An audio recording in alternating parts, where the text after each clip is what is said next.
Hello, welcome to your history class for this week. Bienvenidos a la clase de historia de esta semana. I'm trying something new. Estoy probando algo nuevo, un programa nuevo para poder mostrarles tanto el video de mí explicando, ¿no es cierto?, las actividades y los contenidos y al mismo tiempo la pantalla de mi computador para poder ir enseñando de mejor manera. Vamos a ver cómo funciona. I hope you're doing great at home. Espero que estén súper bien en su casa. And I had to tell you, tengo que decirles que esta semana empezaremos con algo nuevo, que son los indigenous people. ¿Qué serán los indigenous people? Son los pueblos originarios, ¿ya? Voy a poner mi carita acá para no molestar en medio de la presentación, ¿ok? And, okay. First, history, of course, second grade, the indigenous people. Clase de historia, segundo básico, los pueblos originarios. ¿Qué son los pueblos originarios? Son las personas y los pueblos que vivían en el país, ¿no es cierto?, en Chile, en nuestro territorio, antes de que llegaran los españoles y los europeos en realidad a conquistar América, ¿ya? Antes de que ellos llegaran, vivían muchos pueblos que tenían distintas costumbres y luego, con la llegada de los españoles, estos fueron desapareciendo y se fueron algunos desapareciendo, otros modernizando, otros resistiendo y sin desaparecer. Y así fueron cambiando con el tiempo y a medida que pasaban los años. Hay algunos pueblos originarios que eran los pueblos que vivían acá en nuestro territorio anteriormente, que todavía existen, ¿ya? No de la misma forma que antes, pero sí mantienen sus costumbres, mantienen su idioma, mantienen sus tradiciones y eso es lo que vamos a ver durante esta unidad, ¿ok? Vamos primero, antes de empezar a explicar sobre los pueblos originarios, sus nombres y todo, voy a ver las palabras de vocabulario, ¿ya? The vocabulary for this week is this one. As you can see, como ustedes pueden ver, yo escribo la palabra en inglés y entre paréntesis pongo la pronunciación para que sea más fácil para ustedes o los papitos también entender cómo se pronuncia la palabra, ¿ya? Y luego pongo lo que significa en español. Voy a ir una por una y voy a ir marcándolas, subrayándolas para poder, mostrarles, ¿ok? The first one is the words indigenous people, ¿ok? Que es pueblos indígenas u originarios, ¿ok? Then we have the word nomad, que es nómades. Then sedentary, que es sedentarios. Then we have the word hunting, que es caza, cuando uno sale a cazar animales, ¿ya? Luego gathering, que es recolección de frutas, recolección de semillas, ¿ya? Luego tenemos fishing, que es pesca. Then we have houses, que son casas o viviendas, lugares que ocupaban estos pueblos originarios donde ellos vivían, ¿ya? Después tenemos agriculture, que es agricultura. Then we have cattle raising, que es ganadería, cuando cuidamos a los animales, ¿no es cierto?, para tenerlos para carne, para abrigo, etc. Then we have boats, que son botes. And the last one is tools, que son herramientas. Okay, so this is the vocabulary, el vocabulario, y tiene más que nada palabras que vamos a ver durante la unidad. To start, para empezar, voy a mostrarles una página del libro que tiene un resumen de cuáles son los pueblos originarios que vivían en Chile. Aquí hay una especie de mapa de Chile, ¿ya? Esta porción de tierra, voy a ir mostrándoles con el lápiz también, esta porción de tierra que se puede observar aquí, ¿ya? Es de color amarillo que corresponde a la zona norte de Chile, ¿ya? En la zona norte de Chile teníamos pueblos como el pueblo quechua, pueblo licanantay, pueblo coya, pueblo diaguita, pueblo chango, pueblo aymara, ¿ya? Estos son los pueblos que vivían en la zona norte de Chile y que tenían esta forma de vestir, este tipo de viviendas, ¿no es cierto? Se dedicaban a la pesca, se dedicaban a la recolección y tenían todas estas costumbres que vamos a ver más adelante con mayor detalle. ¿Ya? Luego tenemos aquí el pueblo Rapa Nui, que no es de la zona norte, sino que es más bien centro, pero que está muy hacia el oeste en el océano. Ya no está cerca de Chile, como se ve aquí en el mapa, que pareciera que está al lado, está muy lejos. Por lo tanto, ellos están aislados de Chile y tenían otro tipo de costumbres. ¿Ya? Vamos a verlas después con mayor detalle. Luego tenemos en la zona oh, se separa el libro, lamentablemente no lo puedo poner junto. En la zona centro-sur tenemos uno de los pueblos más importantes de Chile, los pueblos originarios, que es el pueblo mapuche, ¿ya?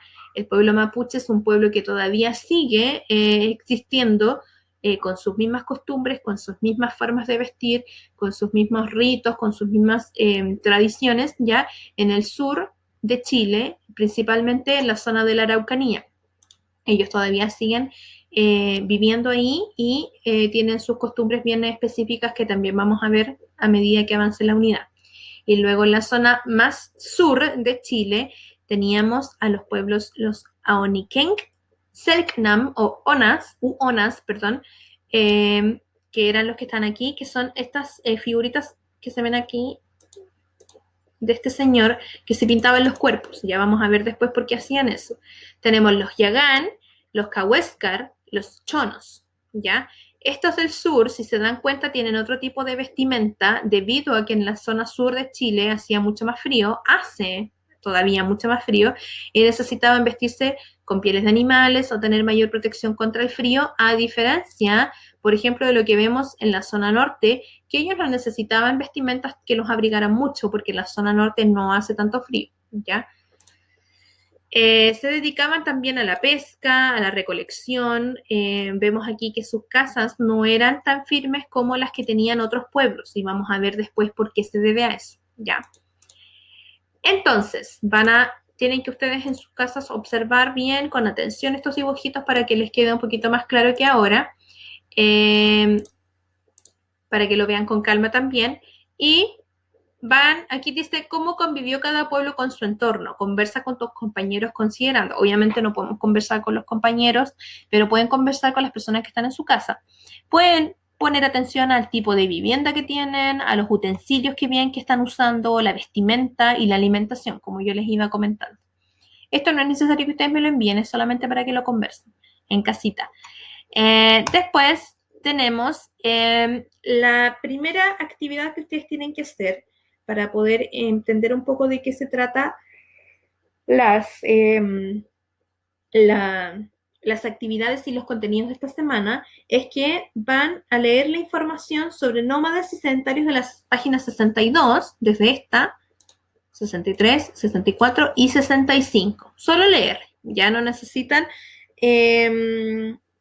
no, sí, tienen que hacer las actividades, pero después voy a explicar esa parte.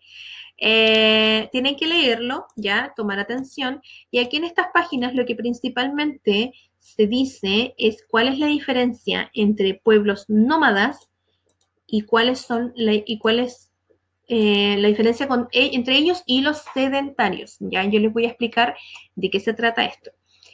Habían dos tipos de pueblos, y esto es en todo el mundo, no solo en Chile, de personas que algunos pueblos eran nómadas y otros eran sedentarios, ¿ya? Los nómadas eran los que se trasladaban de un lugar a otro, o sea, ellos no tenían un lugar específico en donde vivían, ellos de repente vivían, no sé, al lado de un río, después se cambiaban hacia otro lugar y así se iban trasladando con todas sus cosas de un lugar a otro, ¿ya? Por ejemplo, aquí tenemos a los Selknam u Onas, que eran los pueblos que vivían hacia el más al sur de Chile, en la Tierra del Fuego. Y sus refugios, por lo tanto, ellos no podían armar casas o refugios que fueran difíciles de transportar, porque como se trasladaban de un lugar a otro, tenían que ser ligeros y fáciles de trasladar. Entonces aquí vemos una imagen de un refugio ya, de los Aonikenk afuera de su vivienda, que estaban compartiendo hierba mate, ya, que es el mate que nosotros tomamos hoy en día, ellos también tomaban mate.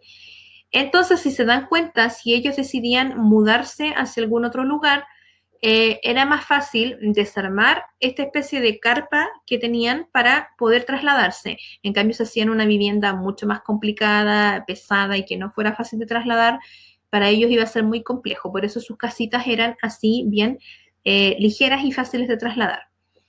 Estos eran los nómadas, los que se trasladaban de un lugar a otro. Después tenemos, bueno, ellos se dedicaban algunos a la caza, a la recolección de alimentos, otros a la pesca y recolección de mariscos.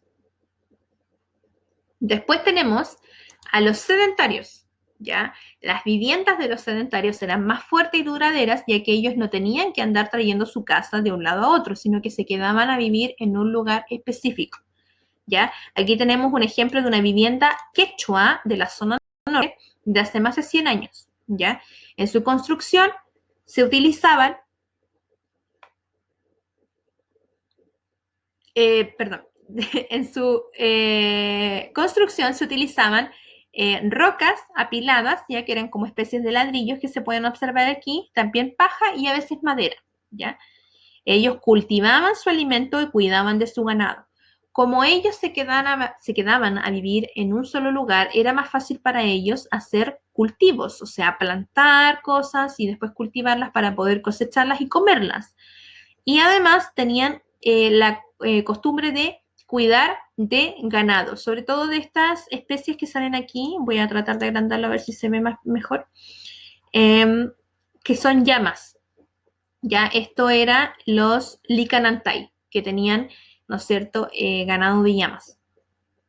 Luego, o sea, perdón, rebaño de llamas. Luego,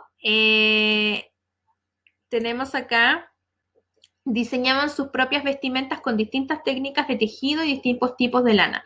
Aquí se aprecia una mujer mapuche que teje en un telar. Esta tradición de tejer en telar mapuche todavía existe, hay muchas personas que lo hacen, incluso hay cursos en donde enseñan cómo hacerlo, ya que es una técnica súper bonita que tenemos de nuestros antepasados. Esa es la diferencia entonces entre nómada y sedentario, ¿ya? Entonces ustedes van a leer todas estas páginas con calma, ya todas las que yo les mostré recién, de las 62 a las 65. Y luego en un video, ustedes, o audio, ya puede ser video o audio, van a explicar con sus propias palabras lo siguiente. Hay dos preguntas. What does being a nomad mean? ¿Qué significa ser nómade? Ya con sus propias palabras, ustedes me van a explicar qué significa ser nómade. And the second one is, what does being a sedentary mean? ¿Qué significa ser sedentario? ¿Ya? Y van también a responder las preguntas que salían en las páginas leídas, de las 62 a las 65, excepto esta parte de acá, que dice cómo voy. Esto de acá que ustedes ven de las 65, eso no se realiza, ¿ya? Porque es un trabajo que se hace en grupo sobre una disertación que lamentablemente no lo podemos hacer, así que esta parte no se hace, ¿ya? Solamente las preguntitas que aparezcan en las páginas anteriores, de las 62 a las 65, ¿ok?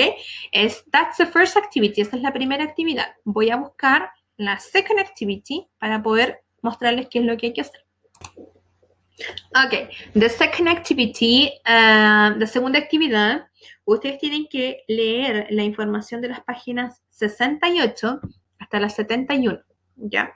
Que sería esta, 68, 69, 70 y 71. En su mayoría son fotografías, cada una tiene su descripción de qué se trata, ¿ya? Pero tienen que observarlas e ir leyendo de qué se trata. ¿De qué se tratan estas páginas? Se tratan de las actividades que ellos realizaban para poder subsistir, como la agricultura, ¿ya? Los cultivos que aparecen aquí, terrazas de cultivo en la zona norte, huertas familiares en la zona sur, ¿ya? También la ganadería, como ellos tenían rebaños de algunos animales, ¿ya? que se dedicaban ellos también a hacer eso, y también la pesca. Salen algunos botes, algunas herramientas que utilizaban para poder pescar. Esas son las actividades que hacían ellos para poder subsistir. Después salen los tipos de vivienda que ellos tenían tanto antes como ahora, ¿ya? Porque hay algunas viviendas y algunos pueblos que todavía existen hasta el día de hoy, y aquí se van a dar cuenta. Por ejemplo, sale un tipo de vivienda que se llama Uta, que es una vivienda aymara, ¿ya? De la zona norte de Chile, que es construida con piedras, barro y paja. ¿Por qué se construye con estos materiales? Porque en el norte hace mucho, mucho, mucho calor, ¿ya? Y la combinación de esos materiales hace que no se sienta tanto el calor dentro de la casa y sea soportable. Acá en el sur, en Valdivia, por ejemplo, la mayoría de nuestras casas están hechas de madera o de otros materiales para poder evitar que el frío entre en nuestras casas. Pero si nosotros pusiéramos nuestra casa de madera en la zona norte, nos moriríamos de calor dentro porque estas casas no están diseñadas para la zona norte. Por eso estas casas son diferentes, ¿ya? Y sale cómo eran en la antigüedad y cómo son ahora, para que ustedes vayan viendo y diferenciando cómo han cambiado, en qué se siguen pareciendo, etc. Y luego sale una ruca. Una ruca es la vivienda mapuche, ¿ya? En la zona centro-sur. Los espacios interiores de esta casa, de la ruca, se organizaban alrededor de un fogón. O sea, al medio de la ruca había un fogón, que es una especie de fogata, ¿no es cierto?, grande, y que representaba el movimiento del sol. Ya todo tiene una explicación para estos pueblos originarios y ellos hacían todo por una explicación de sus tradiciones o de los movimientos del sol, etc. Actualmente las rucas no son ocupadas para vivir, ya los mapuches, las personas mapuche que todavía viven en nuestro territorio no viven en sus rucas, sino que viven en otro tipo de casas, ya mejor equipadas y mucho más modernas, pero las siguen utilizando para celebrar encuentros o ceremonias. Ya ellos tienen varias tradiciones y ceremonias que siguen celebrando y las utilizan para eso. Y aquí está una foto de cómo era la ruca en la antigüedad y cómo es la ruca actual. ¿Ya? Para que ustedes vayan viendo la diferencia. Entonces teníamos las actividades que hacen para subsistir, como la agricultura, la ganadería y la pesca, luego los tipos de vivienda, y luego aparecen las herramientas que ellos utilizaban. Aparecen varias herramientas con sus fotitos, está la cusi, que es una piedra para moler alimentos de los mapuches, la chaquitacya, a ver, chaquitacya, que se utiliza en las labores agrícolas en la zona norte, que es esta herramienta que se ve aquí que tiene el señor. Esta foto es reciente, ya, por lo tanto todavía lo utilizan. Y la taika fue un canasto utilizado por los Selknam, que es el canastito que lleva, a ver, hagámosle un zoom para poder verlo bien, la señora acá, ¿no es cierto?, para recoger mariscos. Aquí se ven mujeres que están marisqueando, así se le dice cuando salen a recoger mariscos, y usan su canastito para poder guardar ahí los mariscos que recolectan. ¿Ya? Hasta ahí, hasta las 71. Estas son las páginas que ustedes tienen que revisar con calma, revisen las imágenes, si quieren pueden buscar más imágenes en internet, hay un montón de imágenes en internet que pueden ayudarles también a hacerse una mejor idea de lo que estamos viendo. Y después de leer estas páginas, en sus cuadernos van a realizar un resumen, ¿ya? Utilizando dibujos y palabras, mayoritariamente dibujos, ¿ya? Pero también pueden ocupar palabras o frases pequeñas para poder explicar sus dibujos también. Y tienen que incluir lo siguiente. Primero, cuáles eran las actividades que ellos realizaban para subsistir. Hay 3 actividades que ustedes tienen que nombrar, que yo ya se las dije. Luego, qué tipos de viviendas tenían, y finalmente qué herramientas utilizaban en su diario de vivir, ¿ya? Entonces, después tienen que hacer un resumen de lo que de lo que vieron en las páginas anteriores. Y luego que tengan sus dibujos listos en su cuaderno, van a hacer un video, y eso es lo que me tienen que enviar, en donde ustedes van a mostrar sus dibujos y me van a ir contando lo que hicieron. Por ejemplo, hicieron un dibujo de una ruca, ya una vivienda mapuche, y me van a mostrar su dibujo en el video, me van a decir, aquí dibujé una ruca, que es una vivienda utilizada por el pueblo mapuche. Y así me van a mostrar todos sus dibujos y me los van a ir comentando. Y eso es todo para esta semana. ¿ok? I hope you're doing great at home. Espero que estén súper bien en casa. Recuerden que hay que quedarse en casita. Todavía no es seguro volver al colegio. Los extraño mucho, mucho, mucho, pero tenemos que estar a salvo en nuestras casas por mientras. Así que espero verlos pronto y que cuando nos veamos estemos seguros para volver al colegio, pero por mientras sigamos trabajando de esta forma. Lo han hecho súper bien hasta ahora, very good, y los invito a seguir trabajando súper bien porque lo están haciendo excelente. Además, les recuerdo que estoy acá para cualquier consulta o duda. Los papás tienen mi correo, pueden contactarme a través de Classroom igual y voy a estar pendiente si surge alguna duda o alguna consulta con respecto al contenido o a las tareas para poder explicárselos de mejor manera si lo necesitan. Así que cuídense, nos estamos viendo y espero que estén súper bien en casa junto a su familia. Bye.